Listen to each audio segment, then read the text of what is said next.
Last class हम लोग slump sale तक कर लिए थे। एक छोटा सा रिकैप करते हैं कि ये है क्या, उसके बाद हम लोग आगे बढ़ जाते हैं। ठीक है, इसमें क्या था, जब कोई अंडरटेकिंग, कोई संस्था बिकता है, ठीक है ना, और पूरा बिक रहा है, मतलब इंडिविजुअली उसका एसेट्स का दाम नहीं लगाया जा रहा है।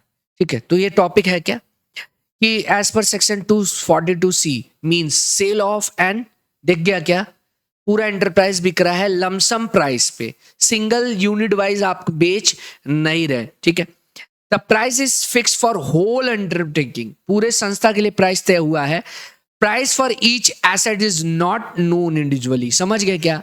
जब कोई संस्था पूरा बिकता है, पूरा बिजनेस बिक रहा है उसका, ठीक है, तो उस परिस्थिति में क्या होता है, सिंगल इंडिविजुअली आप क्या कर रहे हैं, एसेट्स का वैल्यू करके बेच नहीं रहे, एक सिंगल होल प्राइस पूरा इन संस्था का तय हो रहा है, उसको बोलते हैं सिंगल कंपटीशन होगा। देयरफॉर सिंगल कंपटीशन होगा, कैसे निकालेंगे, full value of consideration. Capital gain में आप पढ़े हैं, सेल कंसिडरेशन को बोलते हैं फुल वैल्यू ऑफ कंसिडरेशन। तो क्या होगा, रिकैप चल रहा है बच्चों, ये हो चुका है last class. Higher of two actual consideration और फेयर मार्केट वैल्यू, दोनों में जो हायर होगा वो ले लेंगे, लेस ट्रांसफर एक्सपेंस, तो आपका क्या आ जाएगा, नेट सेल कंसिडरेशन, यस और नो। फिर आपको इंडेक्स कॉस्ट ऑफ नहीं मिलता है, इंडेक्स कभी भी नहीं मिलता है इसमें, कॉस्ट ऑफ एक्विजिशन ही लेंगे। तो यहां cost of acquisition means net worth था, हाँ या ना, अगर आपको याद हो तो नेटवर्थ कैसे निकालेंगे, जो हम लोग पढ़े हैं वही यूज होगा। Book value of assets minus book value of liability, outsider liability, external liability का बात होगा। डन बच्चों। अब इसमें क्या था, इसमें हम लोग ऐसे निकालेंगे नेटवर्थ को। ठीक है, आपको इंडिविजुअली दिया होगा तो कैसे निकालेंगे, जो डेप्रिशिएबल एसेट्स है तो उसका WDV एज पर IT एक्ट जो होगा वो।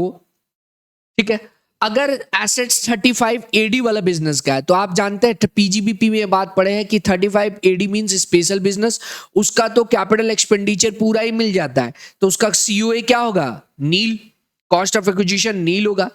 और अदर कोई एसेट्स रह गया है तब उसका बुक वैल्यू लेंगे, मतलब अदर एसेट्स मतलब non depreciable assets. Self generated asset है जैसे कि गुडविल, तो उसका क्या लेंगे, नील लेंगे।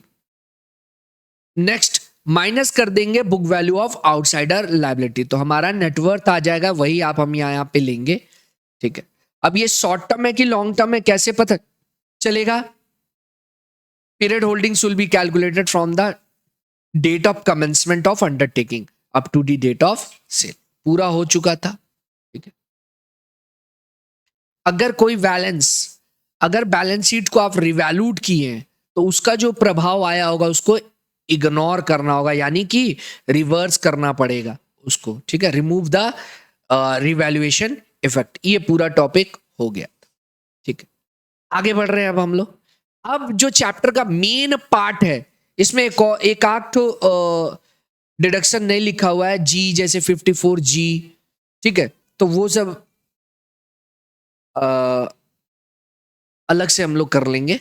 अभी हम लोग चालू कर रहे हैं पूरा डिडक्शन टॉपिक, अब पूरा कंप्लीट सम्स बनाने लायक आप हो जाएंगे। ठीक है बच्चों, स्टार्ट किया जाए। सबसे पहला सेक्शन है 54, और 54 क्या बोलता है, किस पे एप्लीकेबल होता है, तो transfer of long term residential house, ये किस पे है बच्चों, लॉन्ग टर्म पे मिलेगा। किस पे मिलेगा, अगर आप लॉन्ग टर्म रेसिडेंशियल हाउस बेचते हैं, ठीक है, तो ये एप्लीकेबल किस पे, इंडिविजुअल और HUF। तो हम लोग टॉपिक में क्या थे कि अगर सेक्शन 54 क्या बोलता है, transfer of long term residential house, ठीक है, आप बेच रहे, ये इंडिविजुअल और HUF के लिए एप्लीकेबल है। अगर कोई भी इंडिविजुअल या HUF अपना long term residential house transfer करके दोबारा रेसिडेंशियल ही हाउस खरीद रहा है, ठीक है ना, तो फिर उसको एग्जम्पशन मिल जाएगा, जो भी उसका लॉन्ग टर्म कैपिटल गेन आया होगा उसमें उसको सेक्शन 54 के अंदर कुछ माइनस करने मिल जाएगा, छूट मिल जाएगा, वही हम लोग पढ़ रहे हैं। तो देखो, घर खरीदने का टाइम लिमिट क्या बोला हुआ है, ठीक है, तो आप इसको समझ सकते 1 2 3।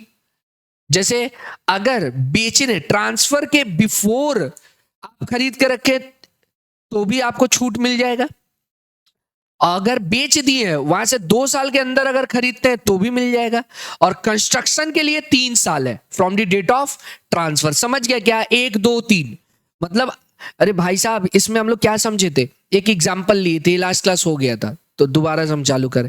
जैसे एग्जाम्पल के मान लो कि हमारे विवेक भाई साहब है, विवेक भाई साहब का घर है, ठीक है, और विवेक, ये विवेक है, मिसिस विवेक भी है,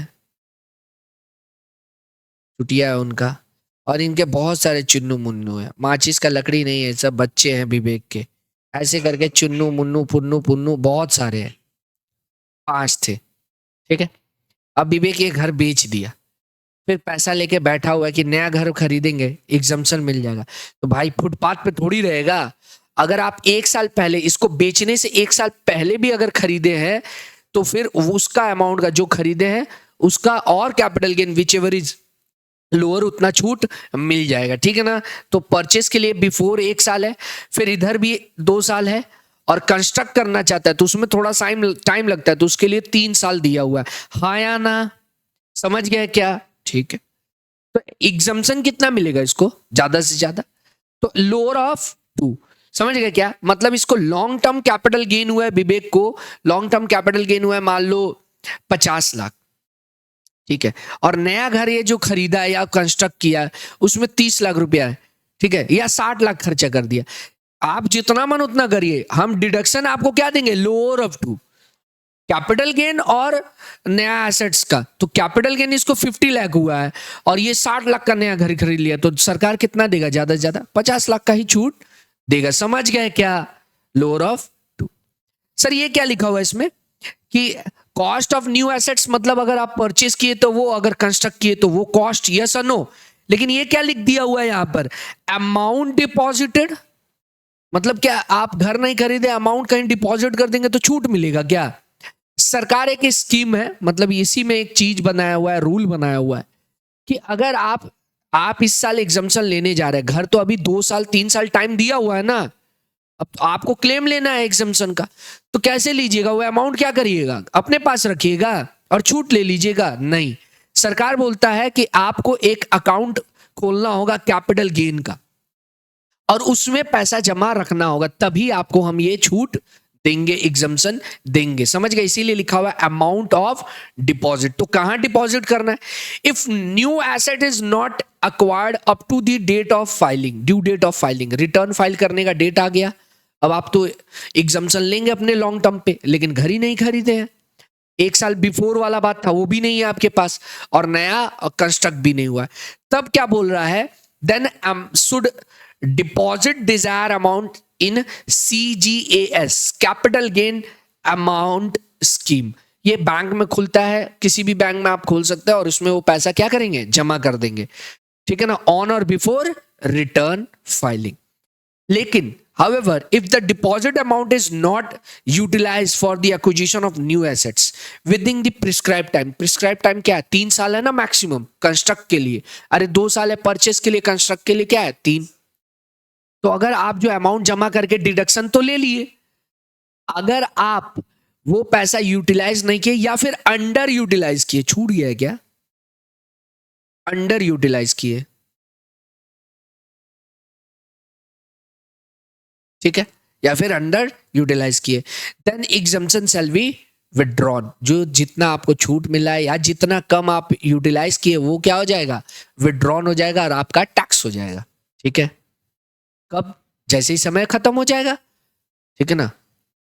देखो इसमें एक हाँ, समय खत्म होते ही, समय खत्म होते, हाँ कैपिटल गेन ही है, और कौन सा कैपिटल गेन होगा? लॉन्ग टर्म ही होगा, ठीक है। अच्छा इस पे एक और मजेदार है, मान ले तुम अमाउंट डिपॉजिट कर दिया, ठीक है, अमाउंट डिपॉजिट कर दिया और नया घर खरीद लिया है, अमाउंट डिपॉजिट किया मान लो 50 लाख, ठीक है, और 2 साल के भीतर भीतर आप 40 लाख का क्या करिए? घर खरीद लिए, ठीक है, अभी 2 साल ही बीता हुआ है, तब बताइए 2 साल में ही आपका टैक्स लग जाएगा कि 3 साल? 10 लाख अभी बचा हुआ है, सोचिए सोचिए सोचिए, हम क्या बोले समझे? नॉट सो इंपॉर्टेंट, लेकिन कॉन्सेप्ट क्लियर हो जाएगा इसलिए बोल रहे हैं। सुन लिए क्या? 50 लाख का आप घर खरीदे, नहीं 50 लाख का क्या था, लॉन्ग टर्म कैपिटल गेन था, क्या एग्जांपल दिए हम ही भूल गए। आप बेचे थे, आप 40 लाख का क्या किए, मतलब सॉरी 50 लाख डिपॉजिट किए, 50 लाख डिपॉजिट किए हैं अकाउंट में, 40 लाख का क्या किया, आप घर खरीद लिए, 10 लाख नहीं खरीदे तो अंडर यूटिलाइज है, ठीक है ना। कब, 2 साल बाद कि 3 साल बाद, परचेज के लिए तो 2 साल है ना। अरे आप इंप्रूवमेंट भी तो कर सकते थे घर में, तो ये तो 10 लाख 3 साल खत्म होगा तब देखेंगे, ठीक है। इंप्रूवमेंट नहीं करा सकते थे क्या, 40 लाख खर्चा किया, आगे जाके 10 लाख का और इंप्रूवमेंट खर्चा नहीं हो सकता था उस बिल्डिंग पे, और आप घर पे और कुछ कर लेते, कैपिटल एक्सपेंडिचर। तो इसलिए 3 साल वेट कर लेंगे, ठीक है। आगे, अगर नया एसेट्स खरीदे और आप 3 साल के भीतर भीतर बेच दिए, कब से, खरीदने से, the new asset should not transfer within 3 year from the date of it acquisition, उसके एक्विजिशन से 3 साल के भीतर नहीं बेचना। अगर आप बेच दिए तो, however if transfer within 3 year then earlier exemption shall be revoked, जितना आपको एग्जम्पशन मिला हुआ क्या हो जाएगा, रिवोक हो जाएगा। कैसे रिवोक हो जाएगा, जो एग्जम्पशन मिला वो आपके कॉस्ट से माइनस कर दिया जाएगा नए एसेट्स के। सुन लिए क्या, यही मेन है समझना, ठीक है। अंडर यूटिलाइज था तो क्या था, बेचे तो नहीं है, अंडर यूटिलाइज है, तो जितना यूटिलाइज है या अनयूटिलाइज आप क्या किए, पूरा का पूरा long term capital gain treat कर लिए। यहां पर क्या है, आप खरीदे हैं और बेच दिए 3 साल के अंदर, तो उस परिस्थिति में जितना एग्जम्पशन आपको मिला हुआ था पीछे, जैसे 40 मिला था, 50 मिला था, जो भी मिला था, वो आपके कॉस्ट से माइनस हो जाएगा। समझ गए क्या, ठीक है, क्लियर है इतना, और आपका आ जाएगा। एक और इसमें स्पेशल नोट्स है, सिर्फ स्पेशल इसको अलग से क्यों लगाए, क्योंकि आगे जब हम पढ़ाएंगे ना, तो जब नोट्स बोलेंगे सेम सेम सेम 54 तो काम आ जाएगा आपका, यही वाला आपको उठा के पेस्ट करना है, ठीक है। अब ये स्पेशल नोट्स क्या है, the assistant should purchase construct only one residential house in India, ठीक है, एक ही घर के लिए है ये, 2 घर के लिए नहीं है। However, if acquire 2 or more house, then exemption allowed only for one house whose cost is higher. आप 2 घर ले लिए, ठीक है, 2 घर ले लिए आपके पास, एक का तो जिसका हायर है वो क्लेम कर लीजिएगा, समझ गया ना एग्जम्पशन। एक 50 लाख का था और एक 70 लाख का था, तो आप 70 वाला क्लेम कर लीजिएगा, एक अलाउड है।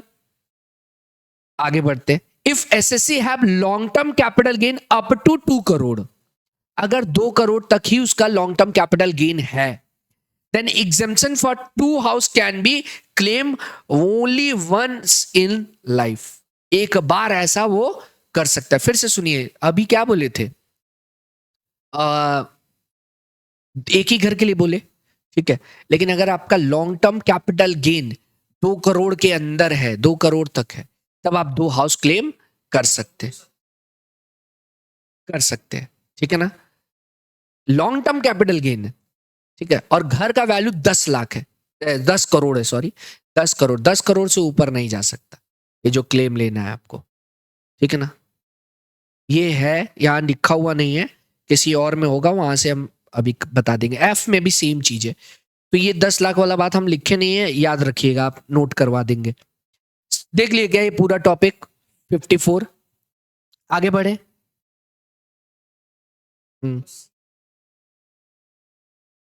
जी, ज्यादा हो गया क्या, नील कर लेंगे।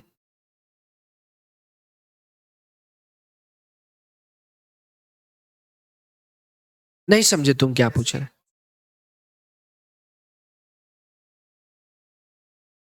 हाँ फिर से बोलो। एग्जाम्पल में आप बोल रहे हैं कि आपका cost of new assets, new assets कितना, तो भाई न्यू एसेट्स में जितना इन्वेस्ट किया उतना ही तो आपको मिला होगा अर्लियर भी, ठीक है। कब हो सकता है, सर नहीं कैपिटल गेन ही कम था, तो तब कॉस्ट ऑफ एक्विजिशन तो हाई था, समझ रहे हैं, समझा इसका बात क्या था, ये क्या पूछ रहा है मेरे से, ये मेरे से पूछ रहा है कि सर अर्लियर डिडक्शन अगर ज्यादा हुआ तो तो हम वही केस रखे कि मान लो अर्लियर डिडक्शन कब ज्यादा हो सकता है, जब आपका कॉस्ट ज्यादा रहा हो, ठीक है ना, कैपिटल गेन से। तो आपको कैपिटल गेन ज्यादा से ज्यादा क्या मिला होगा, जितना हुआ है एग्जम्पशन, तो इससे ज्यादा मिल गया होगा क्या, नहीं ना। डन। सोच ले और सोच ले, कोई केस हो सकता है, पूछ ले, हम फिर आगे बढ़ जाएंगे ना। अरे ज्यादा लंबा नहीं होगा, कट कर लेंगे उसको। हाँ, तो अरे ऐसे समझो ना, तुम घर बेच दिया, तो जो घर बेच दिया उसका कॉस्ट तो तुमको सरकार रोका नहीं है बेचने से, बेच भाई तेरा मन, तुम बेच रहा, तो तुम्हारा कॉस्ट क्या होगा, तुम तो ऑलरेडी कम हो गया ना उसका कॉस्ट, क्योंकि उस घर के लिए तुमको एग्जम्पशन दिया था। तो पढ़ाइए क्या है, कैशबैक फैसिलिटी आप मानिए, कैशबैक दे दिया ना सरकार। आप 50 का खरीदे, अगर 30 का आपको कैशबैक मिल गया तो 20 ही का ना पड़ा वो, तो वही तो बात है। ठीक, इसमें कुछ भी ऐसा नहीं है। आगे बढ़े, अब आ रहे हैं हम लोग 54 बी में। इसका मतलब अब जब आप ये समझ लीजिए, ये जब 54 आप पढ़ रहे हैं, इसका मतलब अगर कभी भी रेसिडेंशियल हाउस प्रॉपर्टी बिकने का सम्स आया, ठीक है ना, तो आप तुरंत क्या देखेंगे, नया घर खरीदने का कुछ बात बात बोला है क्या कंस्ट्रक्शन का, तब फिर आपको 50 एग्जम्पशन भी देना होगा। किसमें, 54 में। ये इन्वेस्टमेंट बेस, ये पूरा का पूरा टॉपिक इन्वेस्टमेंट बेस एग्जम्पशन है, आप इन्वेस्ट करिए छूट ले लीजिए, ठीक है ना। और ऐसा जब भी होगा तो फिर जितना कैपिटल गेन है उतना ही तक हो सकता है, उससे माइनस में छूट नहीं दिया जाएगा। डन बच्चों। तो इसमें वही है, जितना लास्ट हायर ऑफ टू वाला जो कॉन्सेप्ट, लोअर ऑफ टू वाला जो कॉन्सेप्ट है वो क्या है, ज्यादा से ज्यादा कैपिटल गेन तक ही छूट मिलेगा, हाँ या ना। आगे बढ़ते, अब हम लोग पढ़ रहे हैं section 54 B, transfer of urban. अब भी transfer of urban agriculture land, short term हो या लॉन्ग टर्म हो, किसका बात हो रहा है बच्चों, अर्बन, आया ना। ठीक है, देखो जब भी हम लोग सम्स कर रहे थे पीछे इतना सारा टॉपिक पढ़ा है, तो हम लोग ऐसा हो रहा था अर्बन लैंड बेच रहे थे या रेसिडेंशियल घर बेच रहे थे। अब आपको डिडक्शन एग्जम्पशन के बारे में सोचना है, ठीक है। ये कंडीशन पूर्ण होगा तो मिलेगा, ये भी किसको मिलेगा बच्चों बताओ, इंडिविजुअल और एचयूएफ को। क्या होगा, कंडीशन क्या है कि व्हाट टू ट्रांसफर, अरे कंडीशन हियर मींस क्या, सब में आप यही सुनेंगे किसके ऊपर एप्लीकेबल है, और दूसरा पूछेंगे what to transfer what to acquire, what to transfer what to acquire, क्या बेच के क्या ले रहे, क्या बेच के क्या ले रहे, ठीक है, क्या समय सीमा है और क्या छूट मिलेगा, बस यही चीज याद ही रखना है इस चैप्टर में, किसके ऊपर एप्लीकेबल है, क्या बेच रहे हैं, क्या खरीद रहे हैं, समय सीमा क्या है और डिडक्शन क्या होगा, ठीक है। पढ़ते हैं हम लोग, ट्रांसफर अर्बन एग्रोलैंड, ठीक है, और अर्बन एग्रोलैंड एटलीस्ट 2 साल वो या एसएससी या उसका पेरेंट्स उसमें खेती किया हो, एंड एक्वायर क्या करेगा, एनी एग्रोलैंड, अर्बन हो या ग्रामीण हो चाहे शहरी हो, उसको छूट मिल जाएगा, कितना में, 2 साल, purchase within 2 year. Construct land construct हो सकता है क्या, तो ऑब्वियस बात है इसका ये वाला प्रोविजन एप्लीकेबल नहीं है कंस्ट्रक्ट वाला, ठीक है ना। तो 2 साल के अंदर from the date of transfer आप करते हैं तो क्या हो जाएगा, कितना एग्जम्पशन मिलेगा बोलो, सेम एज 54 बोले तो कैपिटल गेन और amount cost of new assets, मतलब जो खरीदे हैं विच एवर इज लोअर। बाकी रिवोक वाला भी वही है, डिपॉजिट भी है इसमें, जिसमें डिपॉजिट नहीं होगा हम इस पे, डिपॉजिट मींस पैसा कैपिटल गेन जो अकाउंट खोलते बैंक में उसमें जमा वाला, तो कुछ ऐसा आएगा जिसमें ये डिपॉजिट का स्कीम ही नहीं है, आपको टाइम लिमिट बताया हुआ उसमें करिए ये काम, ठीक है, आगे आएगा। तो क्या ये समझ गए, हो गया क्या, तो यहां हम ऐसे लिख के छोड़ दिए, आगे बढ़ते। 54 डी वो था खेत, खेत वो क्या है, ये खेत का बात है ना बच्चों, ये खेत का बात है, खेत बेचो शहरी, खेत खरीदो ग्रामीण चाहे शहरी। 54 डी, 54 डी में क्या है, ये transfer of industrial land and building by way of compulsory acquisition, long term हो चाहे शॉर्ट टर्म हो, गवर्नमेंट आपका क्या कर रहा है, कंपलसरी एक्विजिशन कर ले रहा है। इसमें कुछ बात था हम लोग अपने मैथ से कवर किए थे, एक बार फिर से वो बता दे रहे हैं।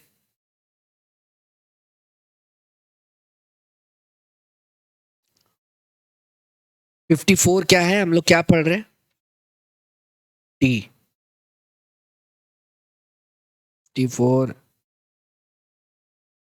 इसके बाद ये वाला हम लोग सम्स इलस्ट्रेशन कर लेंगे, ठीक है। ये रहा बी। देखो ये लाइन क्या है इसमें, he should purchase another with in 2 year if the investment show made, यहाँ है कि नहीं? नहीं नहीं नहीं।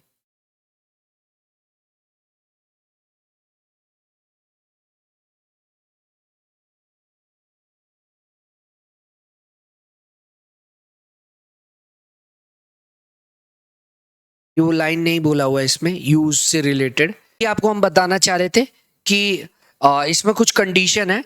ये जो बोला हुआ है क्या है, एक बार हम फिर से बोल दे रहे। 54D में क्या था कि अगर आपका industrial land and building government compulsory acquire कर ले रहा है तो ये आपको क्या मिल जाएगा? 54D में एग्जम्पशन मिल जाएगा, applicable to all assessee.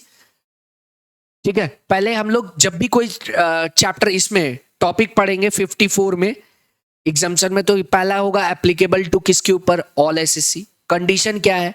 What to transfer, what to acquire. Transfer क्या हो रहा है? कंपलसरी एक्विजिशन बाय गवर्नमेंट हो रहा है। क्या चीज? Land and building. कौन सा? इंडस्ट्रियल। और आप उस पैसा से जो भी आपको मिल रहा है क्या एक्वायर करेंगे? Industrial land and building he acquire कर रहे हैं। ठीक है, इसमें कुछ बात था जो कि हम यहां नहीं लिखे हुए हैं। कितना दिन में खरीदना है? 3 साल में। कब से? जब मुआवजा मिला। फ्रॉम दी, कहां है ये?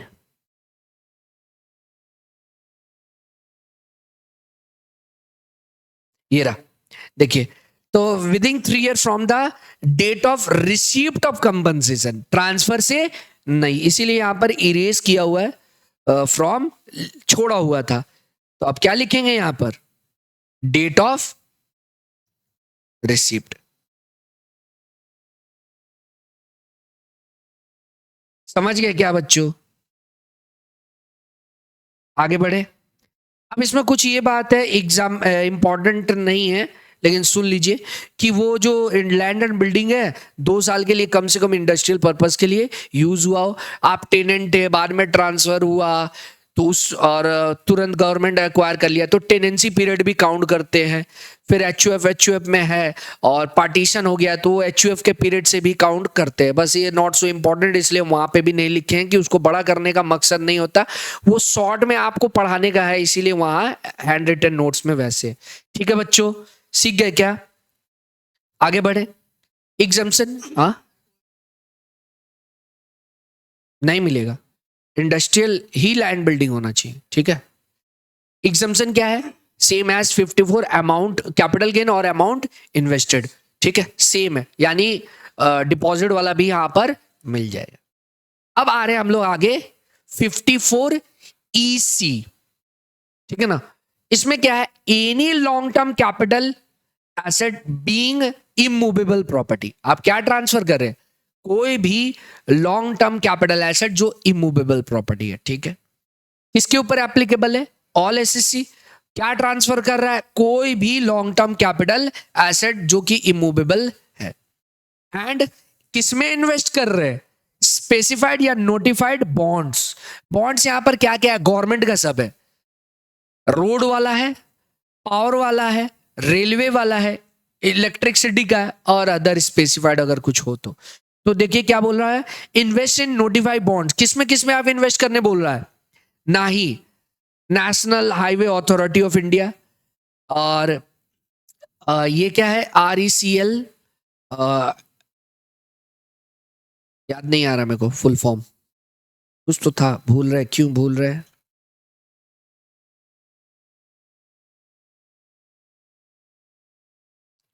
EC क्या है? रूरल, हाँ सॉरी, इलेक्ट्रिफिकेशन कॉर्पोरेशन। फिर पावर फाइनेंस कॉर्पोरेशन, फिर इंडियन रेलवे फाइनेंशियल कॉर्पोरेशन। ठीक है, IRFC।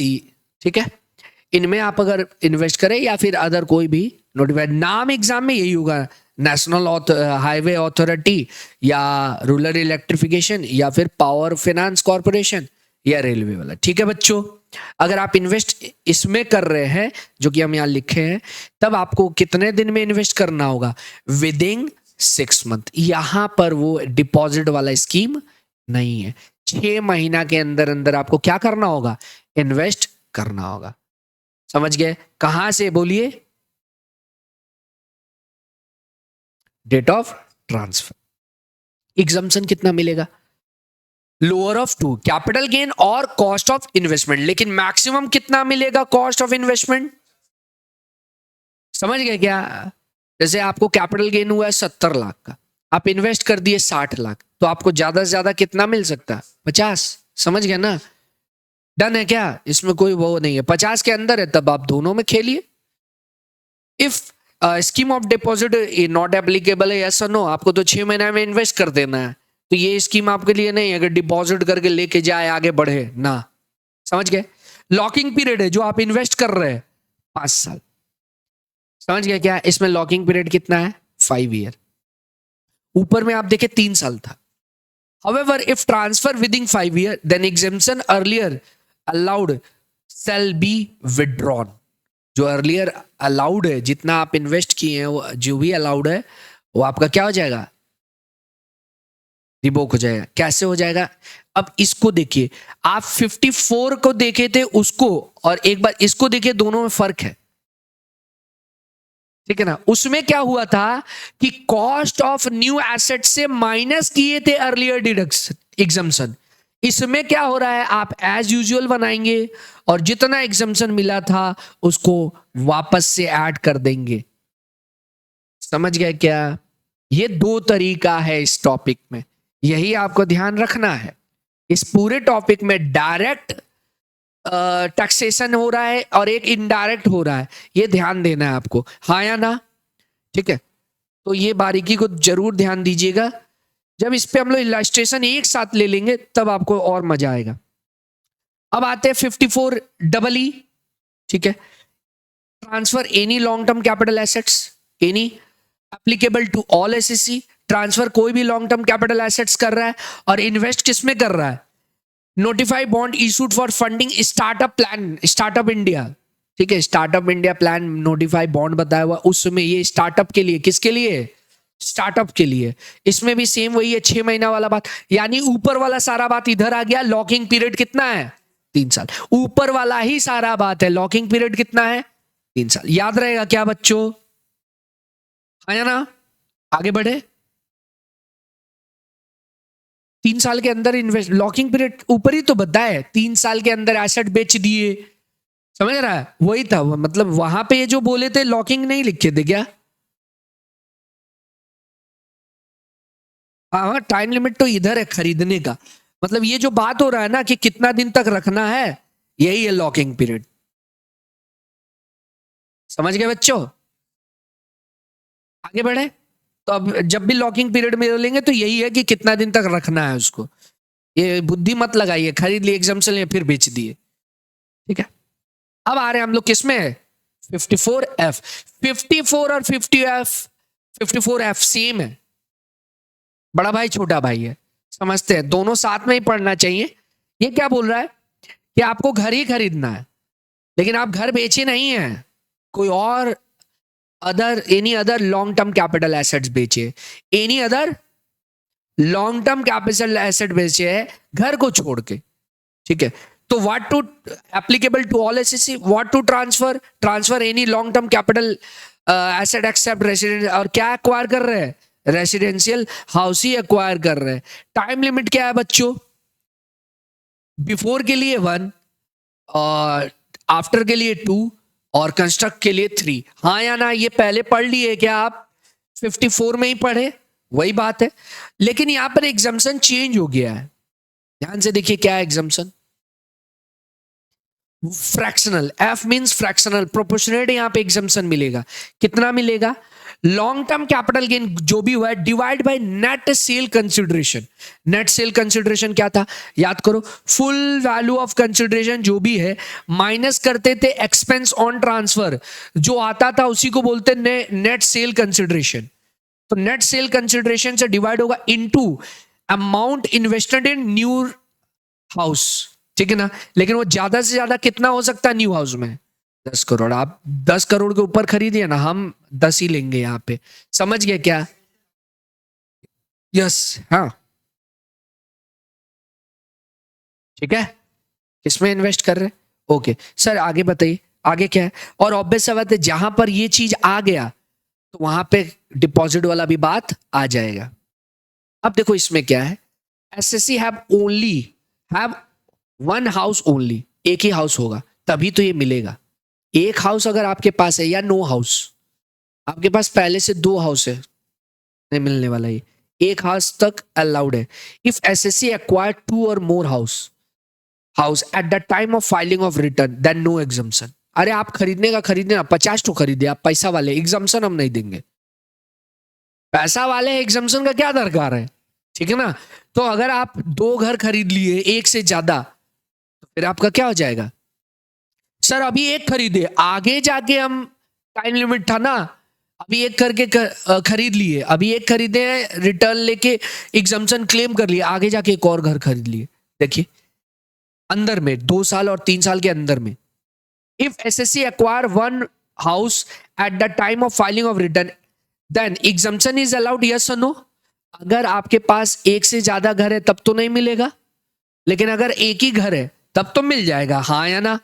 अलाउड बोला है।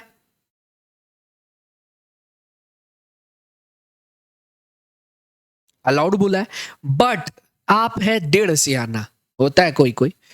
But if another house is purchase within 2 year और construct within 3 year, then exemption shall be withdrawn, ठीक है ना? और विड्रॉन होके क्या हो जाएगा? कंपुटेशन ऑफ कैपिटल गेन किसके जैसा है? इसी जैसा। हाँ, ऐड हो जाएगा यहां पर, समझ गए क्या? डन। इसीलिए दो को अलग से हम बता दिए। ईसी और एफ में क्या होगा? एक जैसा है, डायरेक्ट और इनडायरेक्ट टैक्स वाला कॉन्सेप्ट है, ठीक है? ध्यान देना है आपको, सम्स में और ध्यान देंगे, ठीक है बच्चों?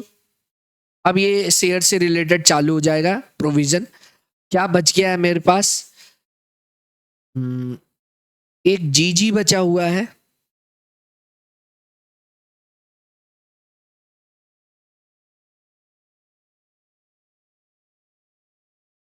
अब बता दिए, ये रहा सम्स, ठीक है? कुछ सम्स है हम लोग कर लेते हैं, फिर आगे जो 54 आपके, हाँ जी, 54G है वो बचा है।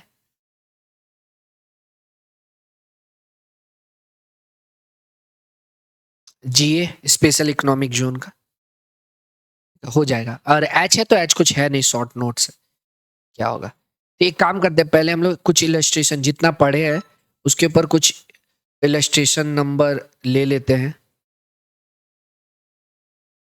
आइए, 109 नंबर सम से आपके मैट का सम से ये इसको करा देते हैं, फिर आगे कुछ इलस्ट्रेशन और लेंगे।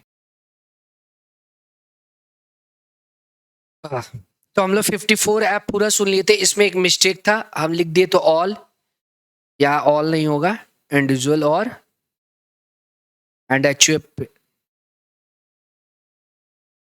एंड एचयूएफ हुआ, ठीक है? अपडेट कर लीजिएगा इसको।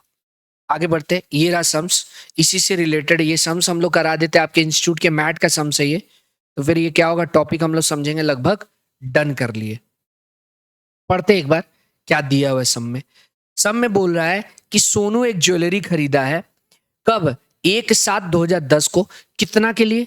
5 लाख में, ठीक है? तो आप पहले डेटा निकाल लें, आप अपने लिए एक वर्किंग कर लीजिए, डेटा निकाल लें। एक्वायर कब किए हैं? एक्वायर कब किए हैं? 17/7/10 को, ठीक है? अब ये ट्रांसफर हुआ तो आप समझिए 10 का है तो लॉन्ग ही टर्म होगा, 24 महीना का है नया के हिसाब से। और ज्वेलरी है तो पुराना होता, तो पुराना क्या होता? 23/7/24 के पहले बिकेगा तब 36 महीना मानेंगे, और उसके बाद अगर बिक रहा है तो फिर ऑन, और उसके बाद बिक रहा है तब हम लोग क्या मानेंगे? 24 मंथ सभी के लिए हो गया। तो यहां तो 2010 है, दोनों में ही ये लॉन्ग टर्म हो जाएगा, यस और नो? तो हम लोग ये कितना कॉस्ट, कितना इसका सीओए? 5 लाख, हाँ या ना बच्चों? फिर आप कॉस्ट ऑफ इंप्रूवमेंट भी कुछ किए 13 में, तो हम लोग इंडेक्सेशन वही देखेंगे। तो इसका मतलब यहां पर इंडेक्सेशन क्या होगा? आप बोलो यहां पर क्या होगा? 10/11 होगा ना बच्चों, ठीक है? 10-11 अगर इंडेक्सेशन यूज होगा तो। और यहां पर क्या होगा, कब किए हैं, 13-14। यस और नो बच्चों, ये हम लिख के रख रहे हैं कि हम लोग को आगे जाके मदद मिल पाए। और कितने में खरीदे, इंप्रूवमेंट कितना किए हैं, 3 लाख। डेटा इवेल्युएट हो रहा है हमारे पास, ठीक है, 3 लाख ये हो गया। आगे बढ़े। Yes sir, he on 18/8/2024 he transfer such jewellery to his friend Monu 40 lakh में। देखिए 18/8 को बेचा है तो इंडेक्सेशन बेनिफिट नहीं दिया जाएगा, हाँ या ना। 23/7/2024 के पहले अगर बिकता तो इंडेक्सेशन बेनिफिट मिलता, लेकिन अगर ऑन और आफ्टर है तो फिर इंडेक्सेशन बेनिफिट नहीं। तो ये हमारे लिए इररेलेवेंट हो गया। अगर इस सम्स को करें, इतना पढ़ने पे अगर हम लोग करें तो हम लोग कर रहे हैं computation of capital gain. Mister Monu, Sonu, sorry Sonu. और for the assessment year 25-26, yes और नो। प्रीवियस ईयर तो 24-25 है, ठीक है। आगे बढ़े सर, बढ़ते हैं। पर्टिकुलर्स लिख लीजिए, पर्टिकुलर्स, डिटेल्स, अमाउंट। डन बच्चों। अब आइए फुल वैल्यू ऑफ कंसिडरेशन कितना है सर, बेचे हैं हम लोग 40 लाख में।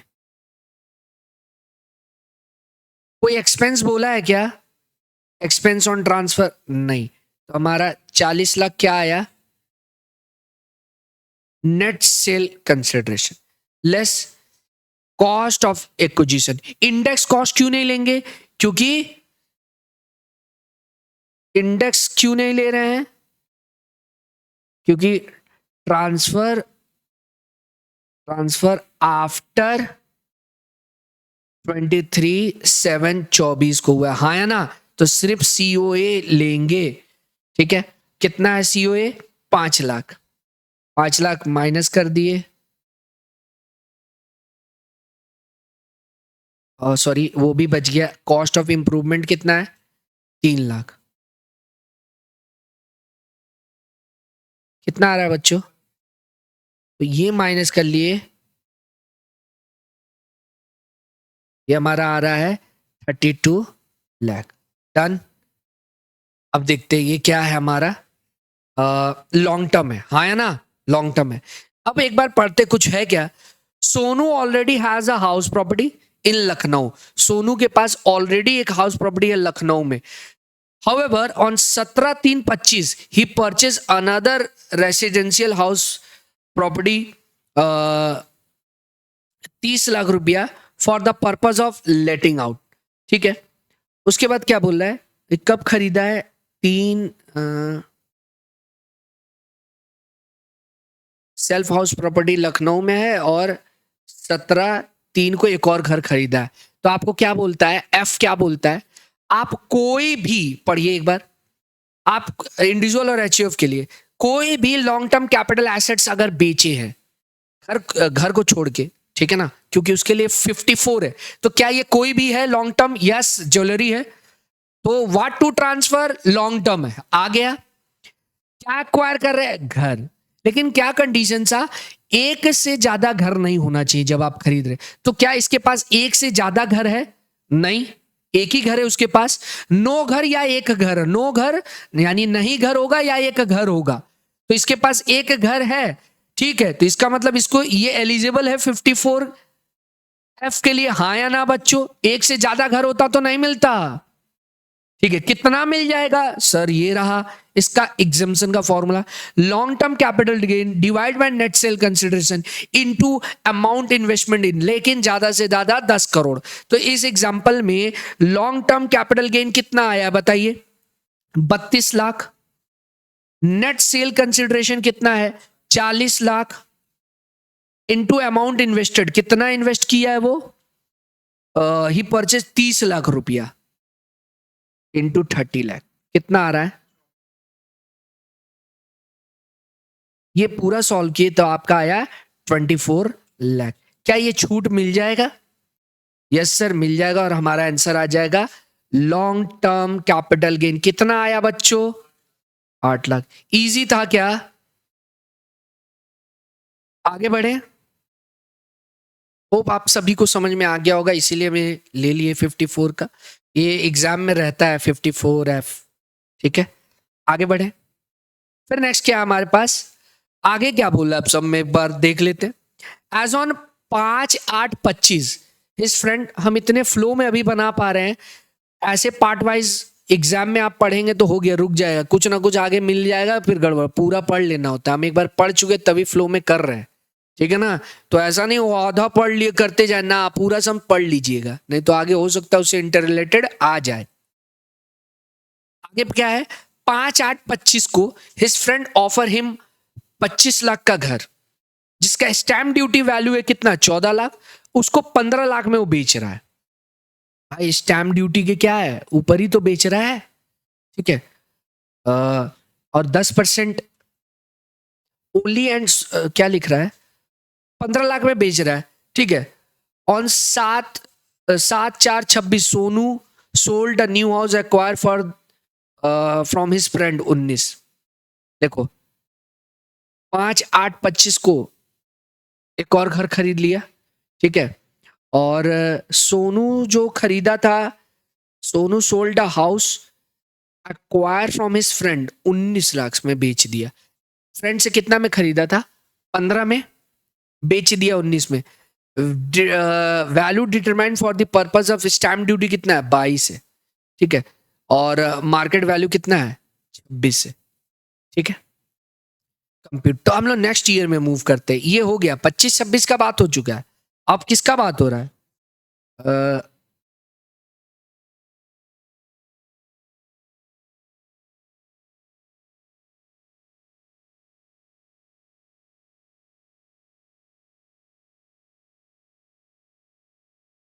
सोनू कौन से, फॉर द असेसमेंट ईयर 26-27 का बात हो, ठीक है। ठीक है, अब आ रहे हैं हम लोग 26-27 वाले में, year 26, assessment year 26-27।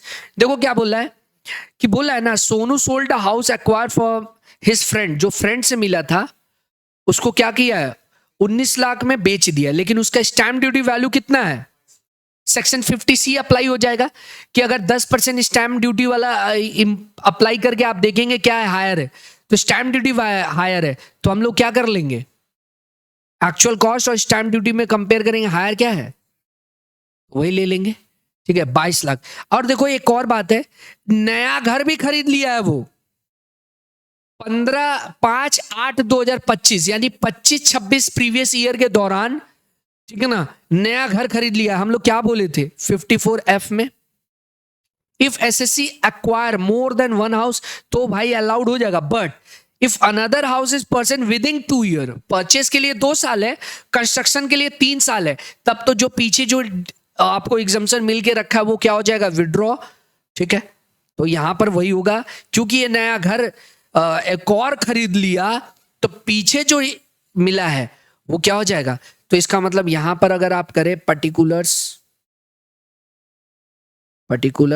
Detail amount, details amount, तो यहां पर क्या हो जाएगा, लॉन्ग टर्म कैपिटल गेन हो जाएगा, हाँ या ना।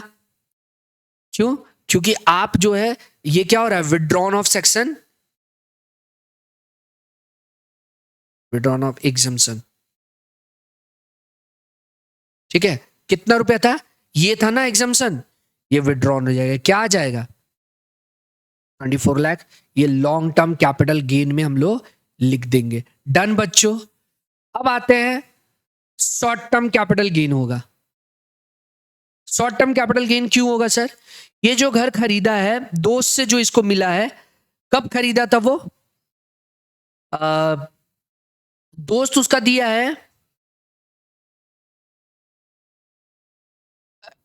ये रहा 5/8 को, अब बेचा कब है वो, 26 में, 24 मंथ के अंदर बेच दिया है, तो ये शॉर्ट टर्म कैपिटल गेन होगा। हाँ सर, ये शॉर्ट टर्म कैपिटल गेन होगा। तो हम लोग क्या लेंगे इसमें, फुल वैल्यू ऑफ कंसिडरेशन कितना लेंगे सर, 22 लाख, हाँ या ना। सेक्शन 50C अप्लाई होगा। लेस ट्रांसफर एक्सपेंस कुछ है क्या, ट्रांसफर एक्सपेंस नहीं है सर, तो यही आ जाएगा net sale consideration, 22 lakh less index, sorry cost of acquisition index का तो सवाल ही नहीं है, शॉर्ट टर्म है। दूसरा बात है 23/7/24 के बाद है, तो कॉस्ट कितना था इसका, 15 लाख में दोस्त से खरीदे थे, और कोई इंप्रूवमेंट किए हैं क्या बच्चों, नहीं, तो आपका कितना हो जाएगा, और 7 लाख। समझ गए क्या, ये लॉन्ग टर्म और ये शॉर्ट टर्म है, ठीक है क्या, ये पूरा सम्स था, 54 अप्लाई कर लिए हम लोग, आगे बढ़े, हो गया क्या।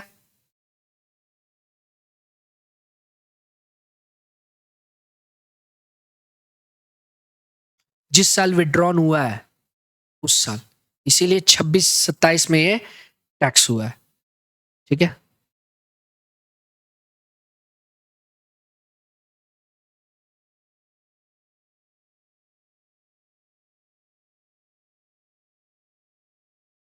आगे बढ़े, अब हम लोग ना पूरा शेयर्स और सिक्योरिटीज से रिलेटेड प्रोविजन करने जा रहे हैं।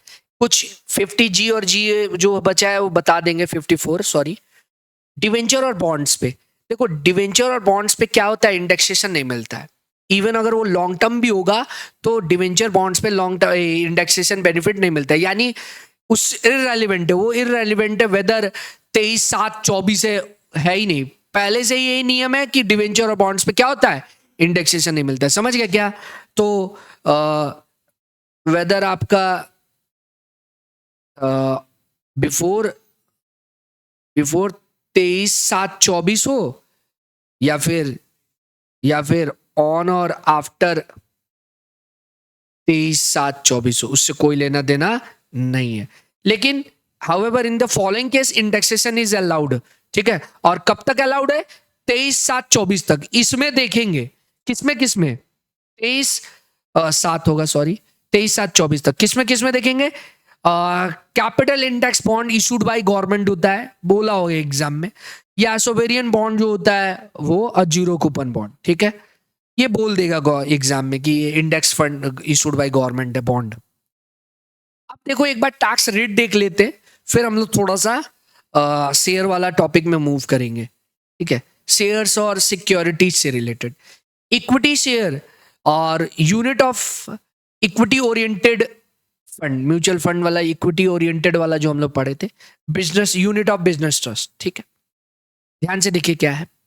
अगर transfer through recognise stock exchange है, या फिर transfer not through recognise stock exchange, recognise stock exchange मतलब सेबी, सॉरी सेबी के अंदर ये BSE NSE ये सब जो है, तो रिकॉग्नाइज स्टॉक एक्सचेंज से जब आप शेयर्स को बेचते हैं तो STT लगता है, सिक्योरिटी ट्रांजेक्शन टैक्स, ठीक है।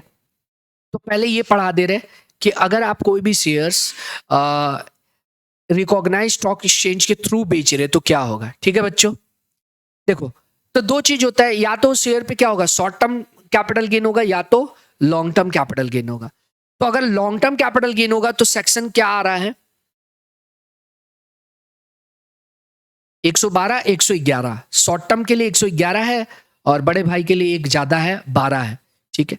क्या बोल रहा है इसमें कि अगर स्टॉक एक्सचेंज से बिक रहा है, रिकॉग्नाइज स्टॉक एक्सचेंज से ट्रांजेक्शन हो रहा है, वहां पे आप SST पेड होता है, ठीक है, तो आपका जो टैक्स लगेगा वो क्या होगा, 10%, और इंडेक्सेशन नहीं मिलेगा। बेनिफिट ऑफ ग्रैंडफादरिंग ये क्या होता है हम लोग समझेंगे, बेनिफिट ऑफ ग्रैंडफादरिंग क्या होता है। इंडेक्सेशन आपसे ले लिया तो कुछ बेनिफिट आपको दिया है, जब शेयर्स का पूरा टॉपिक में चलेंगे तो वहीं समझाएंगे। क्या बोल रहा है कि आपको 10% का टैक्स लगेगा शेयर्स पे, लॉन्ग टर्म शेयर्स पे, अगर स्टॉक एक्सचेंज, मतलब आप लोग जो भी इन्वेस्ट करते हैं शेयर्स में, समझ गए, टाटा मोटर ये जो भी है आपके पास, और NSE BSE से आप बेच रहे हैं, तो उसके ऊपर कितना परसेंट टैक्स लगेगा, 10%। किससे, बिना इंडेक्सेशन के, ठीक है। लेकिन इसमें एक और बात है, एग्जेम्प्ट अप टू 1 लाख रुपया, long term capital gain 1 lakh रुपया तक एग्जेम्प्ट होता है। यस नो बच्चे सुन लिए क्या, यानी आपका 3 लाख रुपया प्रॉफिट हुआ है लॉन्ग टर्म कैपिटल गेन, तो 2 लाख पे 10% लगेगा, समझ रहे हैं। 1,25,000 हुआ है तो 1,25,000 पे लगेगा, 1 लाख तक छूट है, हाँ। नो रिबेट 87 में जो रिबेट मिलता है, ठीक है ना, जैसे अभी नया में 12 लाख तक है तो वो रिबेट नहीं मिलेगा। अब आओ नोट में अमेंडमेंट वाला पार्ट, अगर ट्रांसफर ऑन और आफ्टर 4 होगा, ये 7 हो तो आपका क्या हो जाएगा, यहां पर भी 4 ही लिख दिए क्या,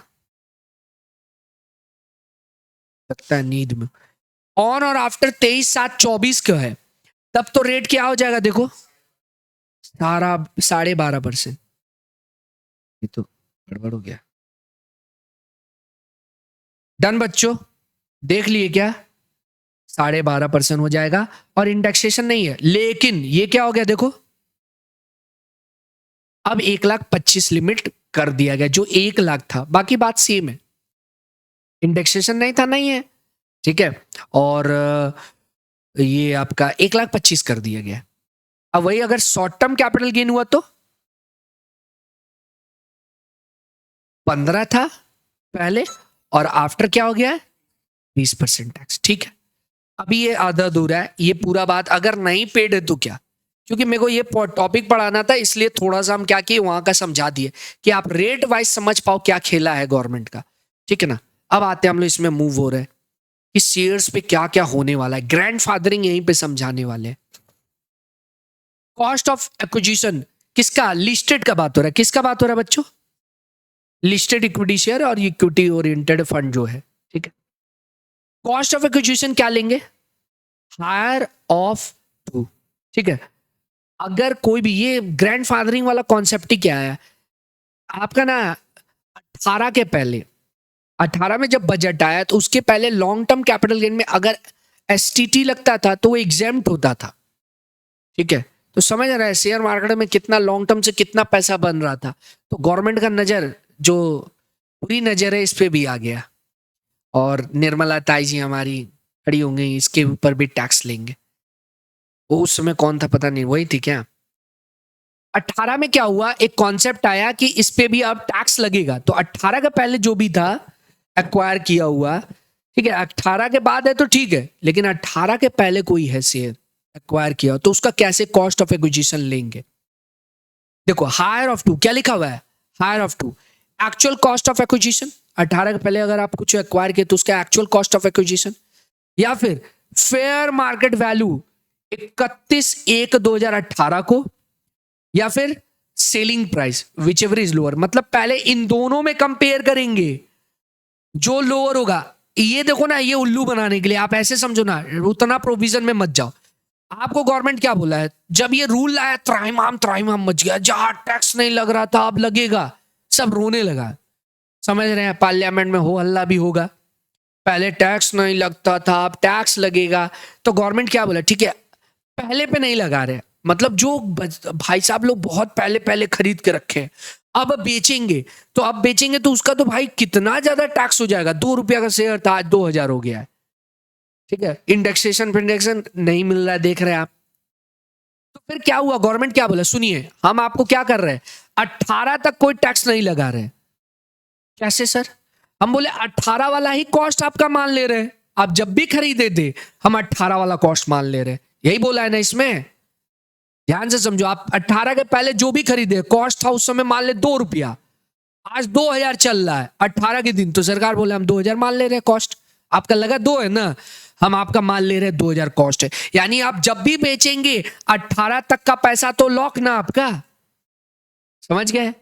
तो देखो ज्यादा से ज्यादा आपको जो कॉस्ट है वो आप सेल इससे सस्ता में कर दिए, तो तब तो आप सियाना बन गए, ले इसमें भी। तो बोला नहीं, आपका इन दोनों में जो होगा वो ले लेंगे, फिर आप बेच रहे सस्ता में तो फिर हम वही ले लेंगे, समझ गए।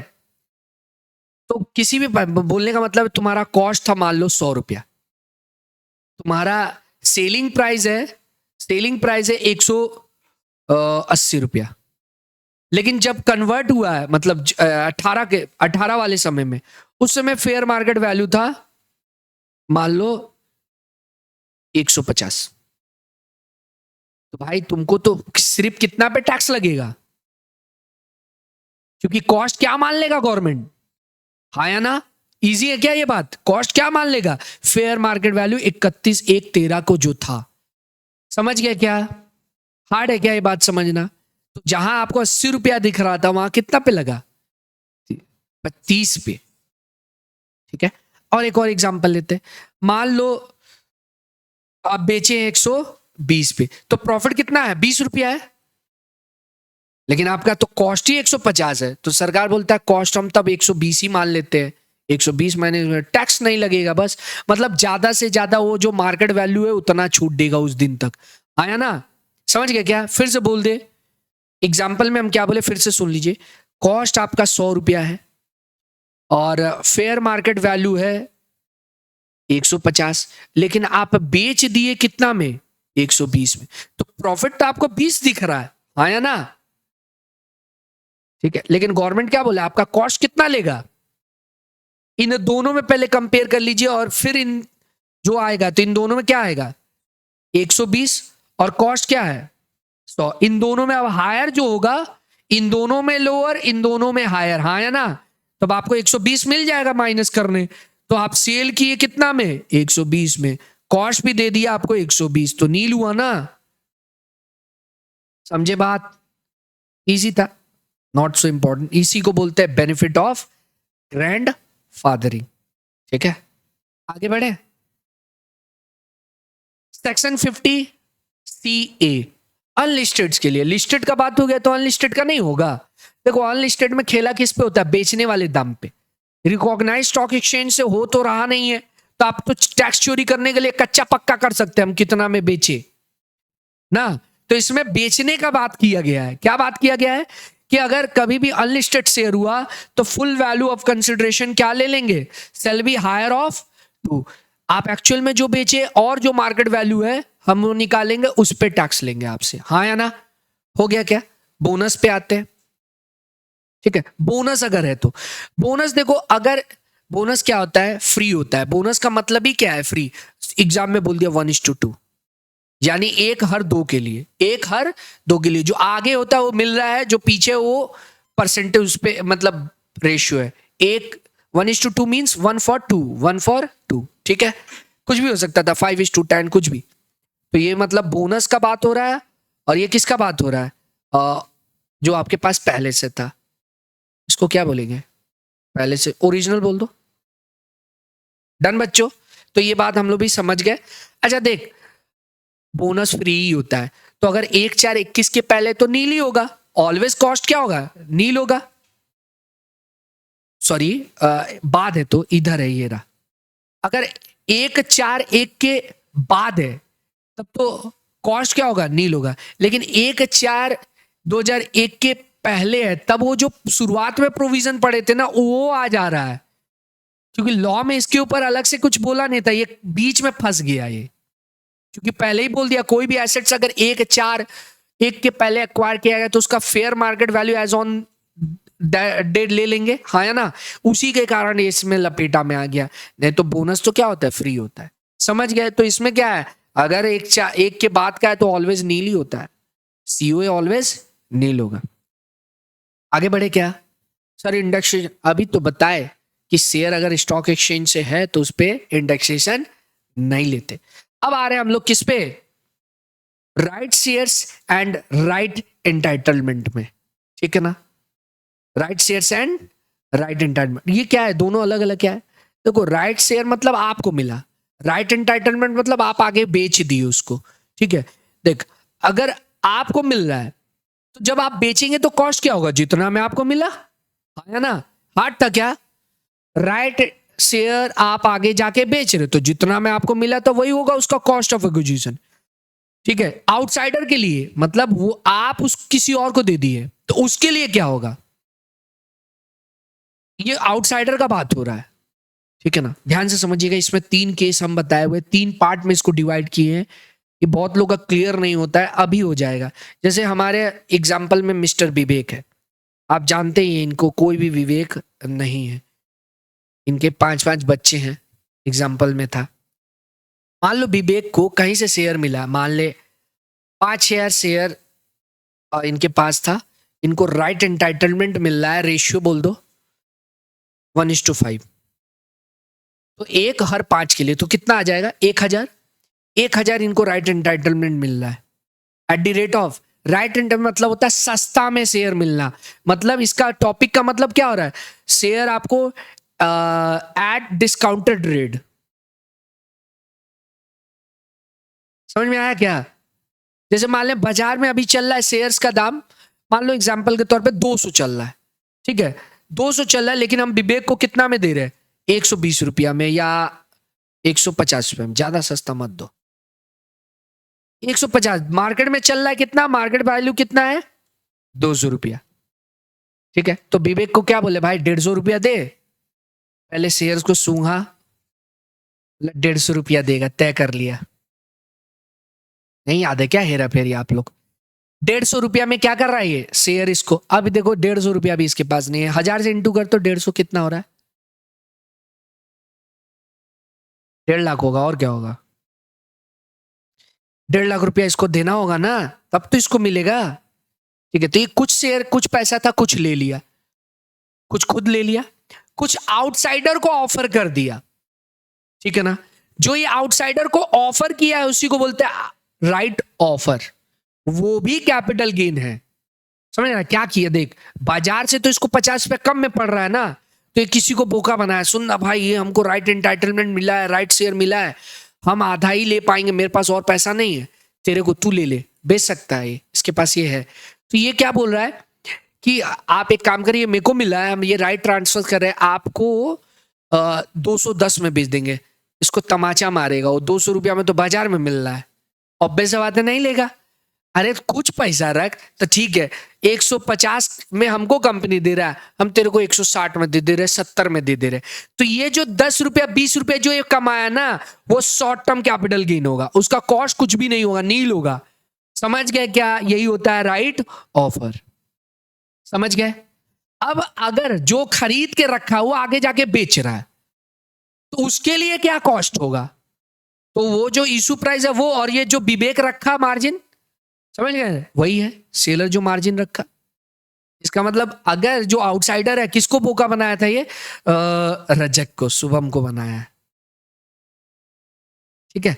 कितना में दे रहा है, 160 में, तो वही ना हुआ 50 रुपया, 150 इशू प्राइस था, 10 रुपया जो रखा था, ये हो जाएगा उसके लिए। हार्ड था क्या? सीख गए एक ही बार में, सारा सीख गए तीनों, डन बच्चों। कोई डाउट है तो पूछो। टैक्स रेट अभी और बताना है, इमूवेबल प्रॉपर्टी वाला भी पूरा हो जाएगा, अभी ये वाला पार्ट भी पेंडिंग है, थोड़ा थोड़ा करके बताएंगे, क्योंकि मेरे को ये समझाना था बात, इसलिए आपको हम थोड़ा सा टैक्स का रेट पहले बता दिए। समझ गए क्या? ठीक है। रजाक बहुत हंस रहा है बाबू, हंसो मत, हमसे एक दिन तुम पे हंसेगा नहीं आ रहा है। कौन सा पार्ट था बोलो, इसका अपडेट पीडीएफ नहीं ना भेजे हैं?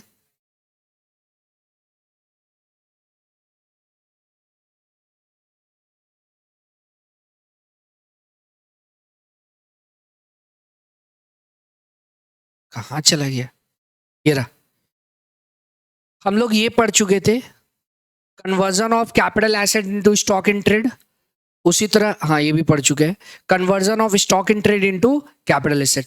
जिस दिन आप कन्वर्ट करेंगे स्टॉक इन ट्रेड को कैपिटल एसेट्स, तो उस दिन पीजीबीपी में हो जाएगा, और कैपिटल गेन तब होगा जब आप बेचेंगे, ठीक है ना। स्टॉक इन ट्रेड में से आप कैपिटल एसेट्स बना रहे, तो पीजीबीपी हेड में टैक्स कब होगा, ईयर ऑफ कन्वर्जन, और कैपिटल गेन में कब टैक्स होगा, जब सेल करेंगे, ठीक है।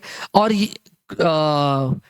पीजीबीपी के लिए कॉस्ट क्या है, मैंने सेल वैल्यू क्या लेंगे, fair market value as on the date of conversion, और वही यहाँ क्या हो जाएगा, कॉस्ट हो जाएगा न्यू एसेट्स, मैंने वो कैपिटल एसेट्स का। पीरियड ऑफ होल्डिंग कब से देखेंगे, कन्वर्जन से, ठीक है ना। लॉन्ग टर्म है कि शॉर्ट टर्म है, कब से देखेंगे, कन्वर्जन से। ये था, ठीक है। तो मोटा मोटी हम लोग समझ गए। अब कुछ बात रह गया है छोटा छोटा, तो देखते हैं उसको छोटा छोटा कवर करके बड़ा बड़ा सम्स करके खत्म कर देंगे। ऑलमोस्ट ये चैप्टर डन है। आज के लिए इतना ही।